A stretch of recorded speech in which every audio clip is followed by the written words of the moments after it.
Pour comprendre le début de la paracha de Vaera, on va voir tout de suite les questions qu'on va se poser dessus.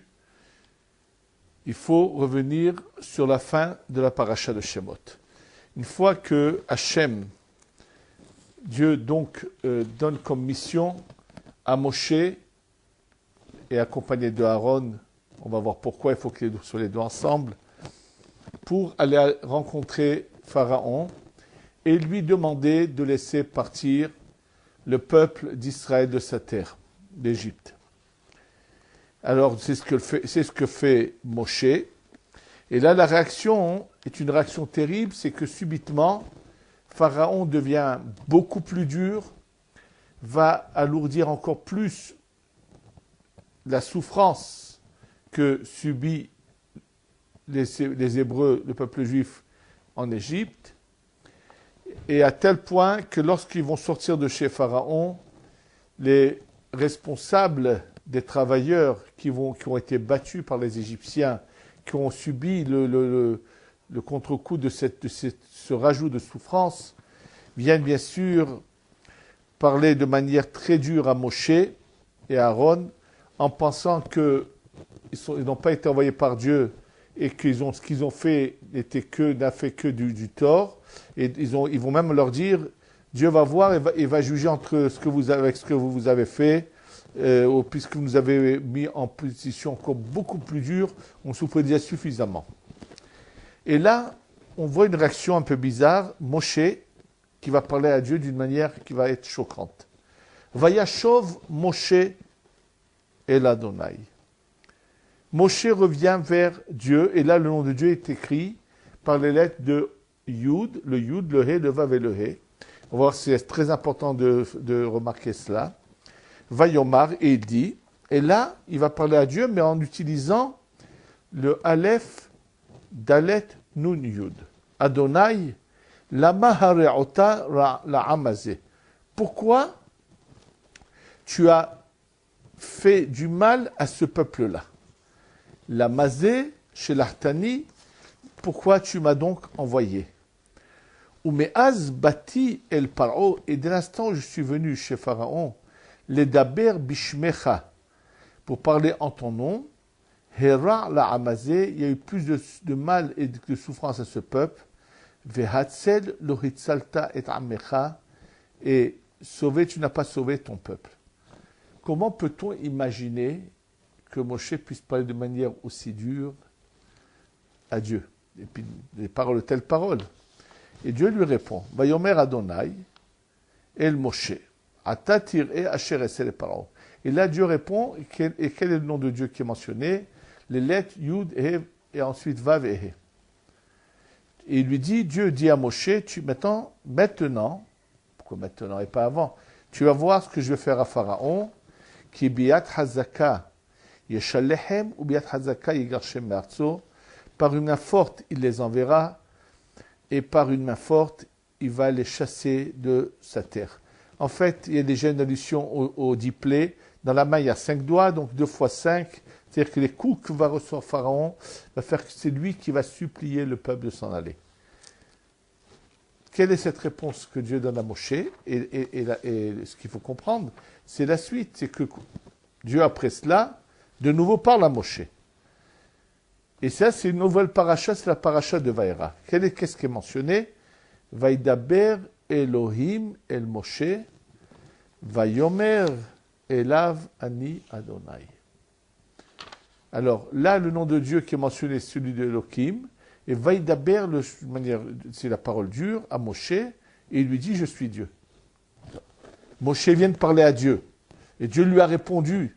Donc, qu'est-ce que signifie cette phrase de Vaidaber Elohim el Moshe? Donc, on a utilisé un autre nom de Dieu, celui de Elohim, qui parle à Moshe de manière dure, et il lui dit, je suis Dieu. Mais ils étaient en train de parler, ils étaient en plein. Quel est le message qui est transmis dans ce verset? Et il continue à lui dire, puisqu'à la suite de l'événement de la mission qu'a fait Moshe, et où apparemment la mission non seulement qu'elle n'a pas réussi, mais elle a empiré les choses, où Moshe s'est plaint et Dieu lui a déjà répondu, il lui dit cette phrase qu'on ne comprend pas apparemment, et la suite non plus n'a pas de sens.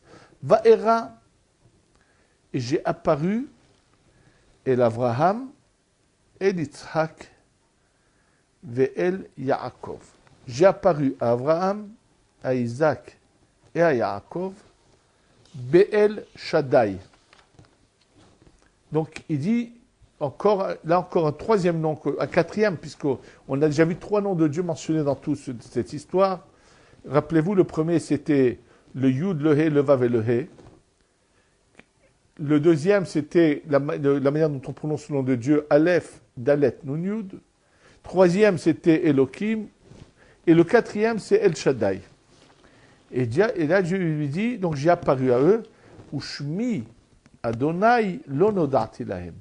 Et mon nom ici écrit sous Yud, le He, le Vav et le He, je n'ai pas eu une connaissance à eux.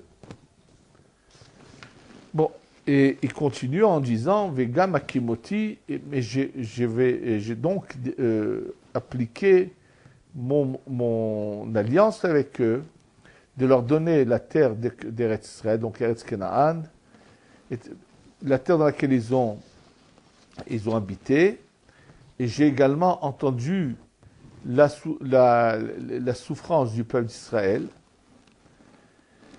que les Égyptiens les font travailler et souffrir. Je me souviens de mon alliance. Et là, Dieu va parler des différentes étapes de cette délivrance qui va avoir lieu en citant tous les termes de délivrance qu'on verra ensuite. Alors, bien sûr, tout ça nécessite d'être expliqué. Pour comprendre un peu tout cela, on va juste mentionner un autre passage de cette histoire qu'on va bientôt rencontrer. C'est lorsque le peuple d'Israël arrive devant la mer, alors qu'il a déjà vu des miracles spectaculaires pendant près d'une année, puisque les 10 plaies ont duré environ 1 an. Et donc, après avoir vu tous ces miracles spectaculaires, des choses vraiment qu'il n'y a eu qu'une fois dans l'histoire, et donc ils ont pu voir Dieu, et là, lorsqu'ils sont devant la mer, ils se mettent à parler. Il n'y avait pas de tombe en Égypte pour nous emmener ici mourir. Comment est-il possible que des gens qui ont assisté et vécu de si grands miracles peuvent-ils parler ainsi? Et là, bien sûr, comme nous l'explique le Ben Ishraï, entre autres, ils étaient conscients qu'il y a Dieu. Mais ce qu'il faut être conscient, c'est nous savons tous que Dieu est là, et nous savons au fond de nous, la croyance de Dieu nous est donnée dans notre être à l'instant même où notre âme est descendue. C'est une partielle de Dieu qui est en nous. L'athéisme est du bluff. Celui qui ne veut pas avoir mauvaise conscience de savoir qu'il se conduit mal et qu'il a une conduite immorale, alors veut se cacher derrière ce mensonge d'athéisme. Mais c'est un mensonge pur et simple. On n'a pas besoin de chercher Dieu, il est en nous. Et celui qui ouvre un peu les yeux, il le verrait partout. Simplement, il faut savoir une chose. Les noms dont on a parlé, il y a différentes manières dont Dieu se manifeste. Il y a ce qu'on appelle la midatadine, qui est la rigueur, qui est représentée par le nom de Dieu qui est Elohim, Aleph, Lamed, He, Yud, Mem. Ça représente la rigueur. La midat arachamim, c'est le Yud, le He, le Vav et le He. Maintenant, même dans la midat arachamim, comment nous vient cette miséricorde, cette midat arachamim, vient-elle en force ou à petite mesure, ou tout juste, ou à travers différents mondes et étapes. Des fois, il y a aussi une manière divine de se manifester qui est miraculeuse. Et donc, en fait, le peuple d'Israël qui est devant la mer, ils pensent que, en fait, eux ne pensaient pas avoir de mérite. Ils savent qu'ils se sont malheureusement énormément écartés de la transmission qu'ils avaient reçue de Abraham, Isaac et Jacob. Mais par le mérite des pères d'Abraham, Yitzhak et Yaakov, ils ont été sauvés. Mais ils se sont dit, tiens, c'est vrai, ils ont été sauvés, mais voilà que il risque d'y avoir un problème, c'est que maintenant, ils n'ont plus de mérite. Et pourquoi ils ont pensé cela? Ils voyaient des Égyptiens les poursuivre, ils se voyaient devant la mer. Ils se disent peut-être que là-haut, il y a eu quelque chose qui s'est passé. D'ailleurs, l'idée qu'ils ont, il n'est pas fausse au fond, puisque la Gemara raconte dans Masechet Shabbat, jamais quelque chose une bonne parole que Dieu avait l'intention d'appliquer a été émise de Dieu et il est revenu qu'une fois, quand il s'est passé au moment de la destruction du temple, que lorsque la Midat Hadin, c'est-à-dire que Dieu a mis un système en place, comme dans un tribunal, où il y a ceux qui viennent donc plaider contre le coupable, ceux qui viennent le défendre, et la plaidoirie qu'il y a eu, c'est que Dieu voulait donc punir les mauvais et protéger les tzadikim, et là, la plaidoirie contre les tzadikim a fait remarquer que les tzadikim, les bons, les justes, n'avaient pas pris le soin d'aller parler à ceux qui étaient dans le mauvais chemin pour leur dire « Vous faites fausse route, vous n'êtes pas dans la bonne voie, attention, ça va vous coûter cher, vous n'êtes pas en train de donner un sens à votre vie, vous n'êtes pas en train de vivre le but pour lequel vous avez été créé. » Ils n'ont pas donné tous ces arguments qui auraient pu éventuellement faire changer les mauvais de leur chemin. Et on va dire la défense répond, mais attention, c'est juste. Même s'ils avaient parlé, ça n'aurait servi à rien. Et la plaidoirie qui veut accuser les justes répond, ça c'est que Dieu qui le sait, ça n'aurait donné aucun résultat. Mais eux, les justes en bas dans ce monde, ne savaient pas que leurs paroles n'auraient pas donné de résultats. Donc, ils auraient dû faire quelque chose, parler.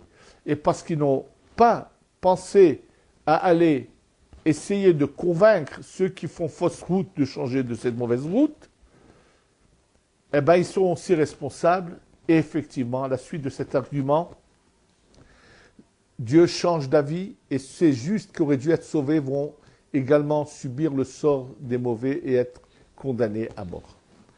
C'est-à-dire que des fois, il peut se passer là-haut que la rigueur, cette plaidoirie contre la personne arrive à avoir des arguments qui peuvent être fatals pour la personne et va faire que la manière de la manifestation de Dieu vis-à-vis de cette personne va pas être de la miséricorde, mais de la justice stricte qui est dure à supporter. Et c'est pour cela qu'on nous demande de faire attention à certaines choses dans la vie, de ne jamais se mettre en danger, parce que si on se met en danger et qu'il y a sur nous un mauvais décret, la plaidoirie qui nous veut du mal va tout de suite dire à Dieu, il y a sur lui un décret, voilà les conditions sont réunies, et ça risque de faire tomber le décret. Et c'est donc une des raisons pour laquelle il faut à tout prix éviter de se mettre en danger, de faire des choses dangereuses. Il y a des choses qui sont l'inverse. On peut changer le cours des choses en faisant de bonnes actions. C'est-à-dire que même si un décret, il allait descendre, et puis Dieu donne l'opportunité à la personne de stopper cela, il lui donne l'opportunité en lui envoyant par exemple quelqu'un de pauvre qui va pouvoir, qui se présente à lui, et si la personne comprend et va tout de suite faire de l'aumône, va avoir pitié, ça peut tout de suite stopper les mauvais décrets de descendre. Et c'est pour cela que il faut toujours ne jamais rater les bonnes occasions que Dieu nous donne. Et donc finalement, on est toujours là devant des différentes possibilités. Moshe Rabbeinu, Moïse, en allant faire cette mission auprès de Pharaon, Dieu l'envoie pour sauver le peuple d'Israël. Quand il voit que de sa mission, les choses empirent, il se pose des questions. Il s'est passé apparemment quelque chose qui aurait fait que la plaidoirie qui veut du mal au peuple d'Israël a réussi. Et dans ce cas, il se dit, j'ai dû soit mal faire ma mission, c'est peut-être à cause de moi, soit qu'il n'y avait pas assez de croyance du peuple d'Israël.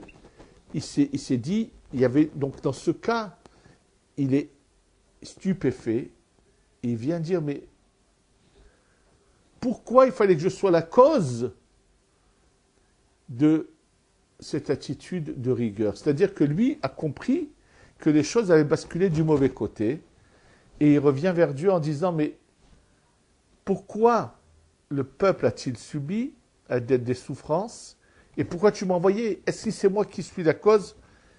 Ça le met mal à l'aise d'être... il se demande pourquoi des choses pareilles se passent. Et Dieu d'abord lui répond en lui disant, Dieu lui parle de manière gentille, Vayomer c'est Amira, c'est doux et gentil, et il lui dit, Ata tiré. Je vais t'expliquer. Jusqu'à présent, ce n'était pas le moment, mais maintenant, tu vas voir. Et comment ça veut dire? Ce que je vais faire à Pharaon, et Dieu parle de la rigueur vis-à-vis de Pharaon. Mais les choses ne sont pas compréhensibles. Dieu dit à Moshe, écoute, maintenant tu vas voir comment les choses vont se passer. Mais ça reste quand même une énigme pour Moshe. Et là, Akadosh Baruch Hu, dans la phrase qui vient dans le début de la paracha de Vaïra, lui répond à cette énigme. Il lui dit, Vaïdaber Elohim el Moshe, Vayomer elav ani Adonai. Il lui dit, écoute, jusqu'à présent, la raison pour laquelle Pharaon avait le pouvoir d'être aussi dur vis-à-vis du peuple juif et rien ne se passait, c'est parce que malheureusement le monde était dirigé par ce qu'on appelle la Midat Hadin, le nom de Elohim de Dieu. Et quand je t'ai envoyé, c'était pour déclencher un processus. Mais alors la Midat Hadin, c'est comme un poulet avant de mourir qui se déchaîne. Donc la Midat Hadin s'est déchaînée, mais sache, lui dit Dieu, Vaïdaber Elohim. La parole dure, les décrets durs, maintenant, pour le peuple d'Israël, se sont retournés en Rahamim. Vayomer, il lui dit, maintenant, Vayomer Elav, sache que maintenant, Ani Adonai. Maintenant, moi, cette rigueur va devenir de l'adoucissement pour... C'est-à-dire, je vais commencer à me conduire vis-à-vis de vous avec la Midat HaRachamim, mais d'une manière éclatante. Et sache que cette manière de miséricorde, aussi éclatante, n'est pas arrivée jusqu'au Avraham, Yitzhak, Yaakov. J'apparais à Yitzhak, Yaakov, El Shaddai. El Shaddai, c'est le monde qu'on appelle le monde de la Bria, c'est-à-dire que ce nom de Dieu de Yud Kevavke, qui représente la miséricorde, passer à travers une sorte de filtre qu'on appelle le monde de la Bria, puisque le nom de Yud Kevavke vient du monde de la Hatzilut, passer à travers un filtre qu'on appelle la Bria. Les mondes si on veut savoir dans quel monde on parle, il y a El Shaddai, El Havaya et la Danut. El Shaddai, c'est le monde de la Bria. El Havaya, c'est le monde de la Yetzira. Et la Danut, c'est le monde de la Asiya. Et donc, là, Dieu lui explique les choses. Et il lui dit, Ushmi Adonai nonodati lahem. Le mot d'Edia, c'est une sorte d'union et d'attachement. Mon nom de Yud Kevavke, de miséricorde, qui se déploie complètement. il n'y a pas eu ce lien de révélation très fort de ma miséricorde, parce que si ça avait eu lieu avec les Avot Avraham, Yitzhak et Yaakov, dans ce cas, il n'y aurait pas eu d'exil d'Égypte, il y aurait directement cette terre dans laquelle, que je leur ai déjà donné, qu'ils ont habité, ils ne l'ont pas gardée, puisque finalement Yaakov est descendu en Égypte. C'est ça qu'il lui dit. C'est vrai que j'avais commencé à leur donner la terre, mais ce n'était pas définitif, parce que la miséricorde n'était pas totale, ce n'était pas complètement révélé. Et là, Dieu lui annonce que toutes les causes qui ont provoqué l'adoucissement, entre autres une d'entre elles, c'est que j'ai entendu le cri du cœur de la souffrance du peuple d'Israël, et je me suis souvenu de mon engagement que j'ai donné à Avraham, Yitzhak et Yaakov, c'est-à-dire le lien que j'ai établi avec eux et qui est essentiellement ceux qui font la Mila. Et c'est pour ça, il lui dit maintenant, il lui dit de nouveau, et mort les bénis Israël dit avec nous sommes Ani Adonai, je suis de nouveau là, c'est la miséricorde totale qui est en train de se révéler, Veotseti, je vais vous sortir, je vais vous sauver, je vais vous délivrer. Et il leur dit donc, et je vais frapper durement ceux qui vous font du mal, je vous prendrai pour que vous soyez mon peuple, je veux dire qu'il va y avoir une nouvelle union qui va s'établir entre nous. Mais le but final, qu'est-ce que c'est? Veti etrem el haaretz, et je vais vous emmener vers la terre que j'ai tendu cette main pour la donner à Avraham, Yitzhak et Yaakov, et je vous la donne à vous, Moracha, en tant qu'héritage, et de nouveau, Ani Adonai, c'est pas la miséricorde. Bien sûr, le mot Moracha, c'est un héritage, mais il faut que les héritiers viennent prendre l'héritage. Et je crois que là, ici, il y a un message très clair que chacun doit comprendre, comme il est dit pour la Torah, Torah Tzivalan Moshe Moracha Kilat Yaakov, il est dit Atikre Moracha la Morasa. La Torah est un héritage, mais ne la considère pas comme un héritage, va l'acquérir, c'est pareil. Et là, il y a un message très clair que l'héritage est là. Est-ce que les hommes veulent venir jouir de cet héritage ou restent à distance de cet héritage? Parce que chacun se pose des questions et se dise, voilà, l'héritage est là maintenant, aujourd'hui. Est-ce qu'on préfère d'être dans l'héritage de Dieu, dans cette parcelle qui est l'âme du monde, donc Eretz Israël, ou on préfère le pavillon, la voiture, toutes les conditions du corps qui est Chutz Laaretz, en dehors d'Eretz Israël. C'est un choix à faire. Et donc, en fait, là, nous est révélé qu'il y a différentes manières comment Dieu peut se conduire vis-à-vis de nous. Mais en fait, nous sommes la clé de ces choses-là. Tout dépend de quelle manière nous conduisons. Est-ce qu'on déclenche la Midat Hadin ou la Midat HaRachamim? Et là, ensuite, quand les choses vont devoir se passer, les plaies, bien sûr, ce sont des lumières qui descendent, mais qui doivent passer par différents canaux pour se matérialiser et frapper les Égyptiens. Et en fait, Moshe, qui est l'âme du peuple d'Israël, la parole passe d'abord par lui, ensuite elle va arriver à Aaron, et Aaron va la transmettre à Pharaon, ou va agir, parce que il fallait que ça passe par ces différentes étapes, d'abord par l'âme, et de l'âme comme si ce serait le corps. C'est-à-dire qu'Aaron, par rapport à Moshe, serait comme le corps qui va transmettre cette lumière, mais Moshe est l'âme. Et avec cela, on peut comprendre que par exemple, aujourd'hui, je vais donner un exemple qui ressemble un peu à cela, la bénédiction des Kohanim. Alors nous savons que la bénédiction des Kohanim, le ministre officiant dit les mots de cette bénédiction, et ensuite les Kohanim disent à leur tour ces mots-là. Le Rambam, Rav Moshe ben Maimon, lui a compris que pourquoi fallait-il que le ministre officiant dise ces paroles avant les Kohanim, puisque c'est eux qui doivent bénir, de peur que les Kohanim se trompent et ne connaissent pas par cœur cette bénédiction. il s'est dit, bon, ça c'est vrai pour tous les mots, sauf le premier mot. Et dans le cas où il y a deux Kohanim à faire cette bénédiction, après qu'ils aient récité la bénédiction, que les Kohanim puissent commencer directement à dire Yevarechecha sans l'entendre du ministre officiant. Ça, c'est l'opinion du Rambam. Or, comme le ramène le Ben Ish Chai dans son livre Rav Pe'alim, il dit oui, le Rambam pense que ce n'est pas nécessaire de dire que le ministre officiant dise cette première parole, puisqu'il n'y a pas de risque que les Kohanim se trompent. Il dit ça, c'est la manière dont le Rambam a compris le sens de la Gemara. Il dit, mais en réalité, selon les Mekoubalim, il ramène Rabbeinu Bachrier et d'autres, c'est pas de la crainte que le Kohen se trompe, mais c'est tout à fait une autre raison. Pour que la bracha arrive totalement, les paroles passent par le ministre officiant qui va les dire à haute voix, et quand les Kohanim ensuite vont les dire, la bracha va complètement descendre sur les gens.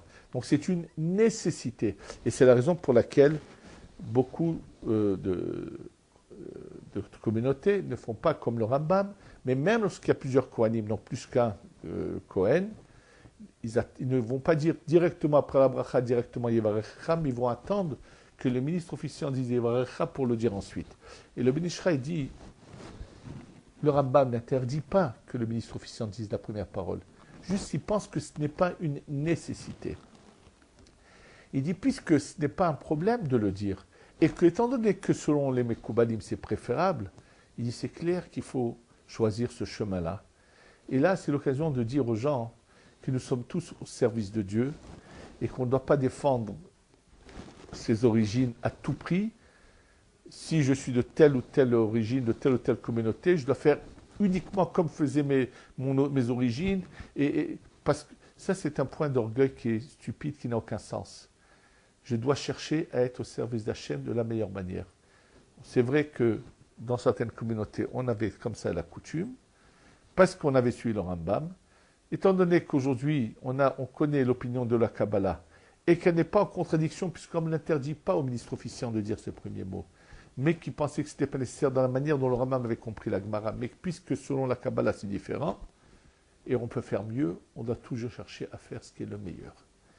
Et ça a une importance, puisque là, comme on vient de le voir par rapport au diplé, qu'il fallait comment Moshe le fasse, ce n'était pas sans raison qu'il fallait qu'il y ait ce bâton avec ses lettres, parce que c'est une révélation qui n'était pas éternelle, donc il devait se passer de cette manière-là, alors que lorsque bientôt nous aurons la révélation divine pour la délivrance totale, les choses se passeront différemment. La lumière sera tellement intense, mais attention, cette lumière intense qui va frapper nos ennemis, il faut qu'on soit prêt à pouvoir la supporter. Et c'est pour ça que chacun de nous maintenant, Dieu retarde la venue du Mashiach pour nous donner encore un peu plus de temps à nous préparer à ce que cette lumière, on puisse la supporter et qu'elle ne soit pas plutôt du feu qui brise de brûler et faire mal aussi à tous ceux qui ne sont pas prêts. Que Hachem qui nous a sauvés d'Égypte nous sauve aujourd'hui et nous emmène la délivrance au plus tôt dans la joie, dans la réussite, et que tout le Ham Israël vienne dans cet héritage d'Eretz Israël. Amen ve Amen.